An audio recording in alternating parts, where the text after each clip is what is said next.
Good morning students, welcome to online class of business economics. Economics में हमारा stats का part अभी चल रहा है। सेकंड चैप्टर हम डिस्कस कर रहे थे। उसमें मैंने आपके साथ टाइप्स ऑफ डाटा डिस्कस की थी, जिसमें थे इंटरनल डाटा और एक्सटर्नल डाटा। उसके बाद अगेन डाटा की क्लासिफिकेशन 2 पार्ट्स में और की जाती है, जिसमें फर्स्ट है प्राइमरी डाटा और सेकंड है सेकेंडरी डाटा। इसके बारे में बेसिक्स मैं आपको ऑलरेडी बता चुकी हूँ, डिटेल में मैं आपके साथ आज डिस्कस करने जा रही हूँ। प्राइमरी डाटा वो होता है जो हम ओरिजिनली खुद कलेक्ट करते हैं। ये डाटा ओरिजिनल होता है। ये हम फील्ड वर्कर्स के द्वारा, मतलब जो लोग फील्ड का डाटा कलेक्ट करते हैं उनके द्वारा, एन्यूमरेटर्स जो इन्वेस्टिगेटर की हेल्प करते हैं, या इन्वेस्टिगेटर्स खुद ये फर्स्ट टाइम डाटा कलेक्ट करते हैं। जैसे कि जो सेंसस है हमारा, आई थिंक आपको जनगणना के बारे में पता होगा कि हमारी पॉपुलेशन कितनी है, वो जनगणना में काउंट की जाती है खुद डाटा कलेक्ट करके गवर्नमेंट की तरफ से। तो ये सेंसस जो है ये प्राइमरी मेथड के साथ, ये जो सेंसस का मेथड है ये प्राइमरी डाटा है, जिसमें हम फर्स्ट हैंड इंफॉर्मेशन खुद कलेक्ट करते हैं। और ये सेंसस की इंफॉर्मेशन किसके द्वारा गैदर की जाती है? Office of the registrar general, census commissioner और मिनिस्ट्री ऑफ होम अफेयर्स। ये सब आपको लर्न नहीं करना है, आपको जस्ट इसका मीनिंग पता होना चाहिए कि जो data for the first time collect किया जाता है और जो ओरिजिनल इन करेक्टर होता है उसको बोलते हैं हम प्राइमरी डाटा। इसके क्या फायदे हैं? प्राइमरी डाटा में एक्यूरेसी, करेक्टनेस ज़्यादा होती है। कुछ इंक्वायरीज ऐसी होती हैं जिसमें सेकंड हैंड डाटा अवेलेबल ही नहीं होता, तो हमें वहाँ पे प्राइमरी डाटा ही कलेक्ट करना पड़ता है, क्योंकि ये हमने खुद अपनी ज़रूरत के हिसाब से डाटा कलेक्ट किया होता है, तो इसलिए ये रिलायबल ज़्यादा होता है। थर्ड पॉइंट में है दिस इज़ मोर रिलायबल, मतलब इस पे हम ज़्यादा ट्रस्ट कर सकते हैं। और फोर्थ पॉइंट है it needs no extra precautions. Primary data जो हम खुद कलेक्ट करते हैं उसमें हमें पहले ही पता होता है कि हमारा रीज़न क्या है डाटा कलेक्ट करने का, तो उसमें हम कोई भी एक्स्ट्रा इन्फॉर्मेशन कलेक्ट नहीं करेंगे। तो उससे कोई भी कंक्लूजन, जो डाटा हम कलेक्ट करते हैं उसे ऑर्गेनाइज करते टाइम हमें कोई भी खास ध्यान देने की ज़रूरत नहीं है क्योंकि उसमें अननेसेसरी डाटा बिल्कुल भी नहीं होगा। इसके कुछ नुकसान भी हैं। प्राइमरी डाटा में टाइम बहुत ज़्यादा लगता है, पैसा बहुत ज़्यादा लगता है। इस मेथड के थ्रू सिर्फ वही लोग डाटा कलेक्ट कर सकते हैं जो लोग स्किल्ड हैं, जिन्हें नॉलेज है कि डाटा कैसे कलेक्ट किया जाता है।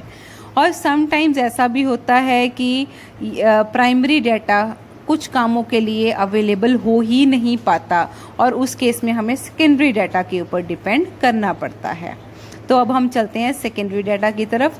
सेकेंडरी डाटा वो होता है जो हमें या तो कहीं पे पब्लिश्ड मिल जाता है, या कुछ लोगों के पास इंफॉर्मेशन वैसे ही अपने पास होती है लेकिन वो पब्लिश नहीं करते, तो हम उन लोगों से जाके इंफॉर्मेशन कलेक्ट कर लेते हैं। मतलब ये इंफॉर्मेशन हमने खुद कलेक्ट नहीं की ओरिजिनली, ये किसी ने पहले कलेक्ट की हुई थी, हम सिर्फ उसकी कलेक्ट की हुई इंफॉर्मेशन से सारी इंफॉर्मेशन गैदर कर लेते हैं। इसकी एग्जाम्पल्स हैं, CSO के द्वारा डाटा पब्लिश किया जाता है, हमारी इकॉनमी के द्वारा सर्वे किया जाता है, RBI के द्वारा कुछ बुलेटिन्स छापे जाते हैं। तो ये सारी एग्जाम्पल्स हैं सेकेंडरी डाटा की। इसकी कुछ एग्जाम्पल्स हैं, suppose we study the level of birth rate in Punjab during 1971 to 2001। अगर हम जानना चाहते हैं कि हमारे पंजाब में बर्थ रेट कितना था 1971 से लेके 2001 तक, तो ये डाटा ओरिजिनली कलेक्ट नहीं किया जा सकता। ये हमें जो गवर्नमेंट की तरफ से पब्लिश्ड सेंसस है उसी में से डाटा कलेक्ट करना पड़ेगा। अब हम जानना चाहते हैं, मान लो सेकंड पॉइंट में कहा है कि वर्ल्ड बैंक पुअर कंट्रीज की कितनी मदद करता है, तो ये तो वर्ल्ड बैंक ही बता सकता है, इसका डाटा हम खुद कलेक्ट नहीं कर सकते। अब इसके क्या फ़ायदे हैं? ये कलेक्ट करना बहुत आसान है, इसमें टाइम और पैसा कम लगता है। कई बार जहाँ पे प्राइमरी डाटा नहीं मिल सकता वहाँ पे हमें डिपेंड ही सेकेंडरी डाटा के ऊपर करना पड़ता है। और कुछ फील्ड्स ऐसे भी हैं जहाँ पे सेकेंडरी डाटा ज़्यादा ट्रस्टवर्दी, रिलायबल मतलब होता है ट्रस्टवर्दी, ये फोर्थ पॉइंट में है। ये डाटा ज़्यादा ट्रस्टवर्दी होता है बजाय प्राइमरी डाटा के। डीमेरिट्स, इसके नुकसान क्या है? ये डाटा चाहे जो भी हो प्राइमरी डाटा के जितना रिलायबल कभी भी नहीं हो सकता। अब ये डाटा किसी और ने अपनी ज़रूरत के हिसाब से कलेक्ट किया था, तो इसे यूज़ करते टाइम हमें प्रिकॉशंस, मतलब हमें ध्यान देना पड़ेगा कि इसमें से हमारी ज़रूरत की इंफॉर्मेशन कौन सी है। थर्ड डीमेरिट है all types of data are not available. हर चीज़ के लिए सेकेंड हैंड डाटा अवेलेबल नहीं होता, तो उस केस में हम ये मेथड यूज़ नहीं कर सकते। लास्ट डीमेरिट है पर्पस ऑफ ओरिजिनली कलेक्शन में हैव बीन डिफरेंट। जिसने पहले ये डाटा कलेक्ट किया था हो सकता है उसका पर्पस कुछ और हो और हमारा पर्पस कुछ और हो, तो इस केस में सेकेंडरी डाटा हमारे लिए यूज़फुल साबित नहीं होगा।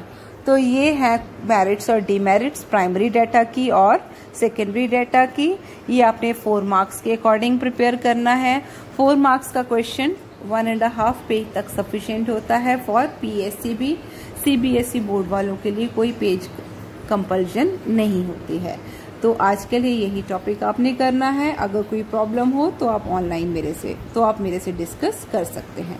Okay students, thank you. Have a nice day. Stay home, stay safe, and don't forget to like and subscribe the channel for continuation of your online studies. Thank you.